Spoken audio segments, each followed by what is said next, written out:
Imagine Africa, a continent of breathtaking landscapes, vibrant cultures, and a history deeper than any ocean. Picture a golden sunset over a vast, untouched savanna. For centuries, this land thrived with its own empires, kingdoms, and societies. But in the late 19th century, everything changed. A sudden, frantic rush from across the seas would redraw the map of this entire continent in just a few decades. This was the scramble for Africa. It all started around 1880.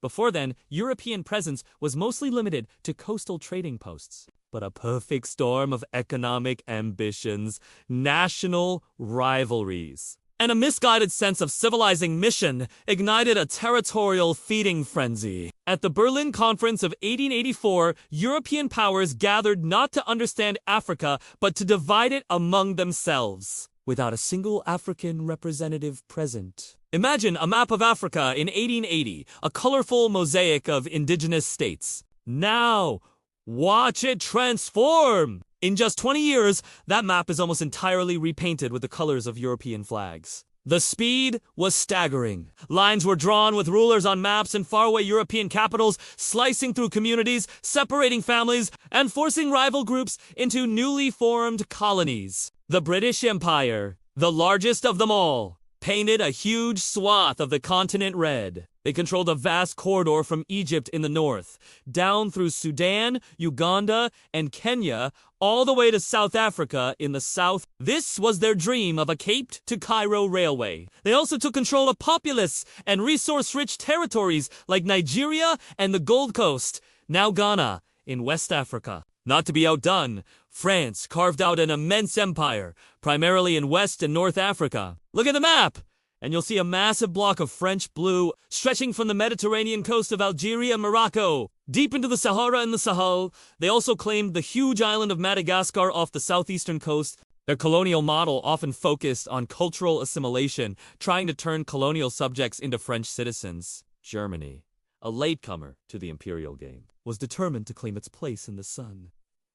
They seized territories in modern-day Tanzania, known as German East Africa, as well as Namibia, then called German Southwest Africa, and Cameroon. Their rule was often notoriously brutal, a dark precursor to the conflicts that would later engulf Europe itself. Then there was the personal fiefdom of one man, King Leopold II of Belgium. He convinced the world he was on a humanitarian mission in the Congo. The reality was a horrifying regime of forced labor and ruthless exploitation, primarily for rubber, which led to the deaths of millions of Congolese. The Congo Free State was not a colony of Belgium, but the private property of its king. Italy, also a newly unified nation, sought its own slice of imperial glory, taking control of Libya on the Mediterranean and territories in the Horn of Africa, which would become Eritrea and Somalia. Portugal, one of the oldest European powers in Africa, consolidated its centuries-old coastal holdings into the large colonies of Angola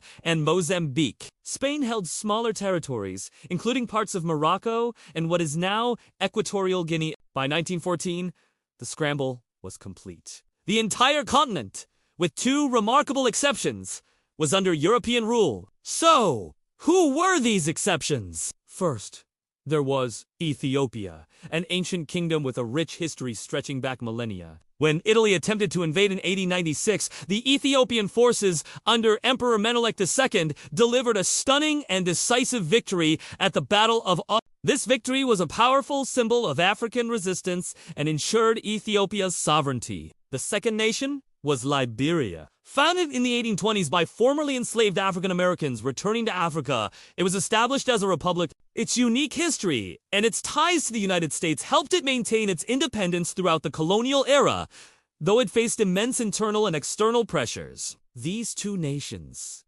Ethiopia and Liberia, stood as beacons of hope and independence on a continent otherwise subjected to foreign domination. The colonial era, though relatively brief in the grand sweep of African history, left a profound and complex legacy. The arbitrary borders drawn by the colonizers continued to be a source of conflict in modern Africa. Economic systems were reoriented to serve European needs, creating dependencies that have been hard to break. Yet, the period also saw the introduction of new technologies and ideas, which were later harnessed by African nationalists in their own struggles for freedom. Starting after World War II, the winds of change began to blow. One by one, African nations fought for and won their independence. The spirit of Pan-Africanism and the desire for self-determination swept across the continent, dismantling the colonial empires almost as quickly as they had been built. Today, Africa is a continent of over 50 independent nations, a place of incredible dynamism,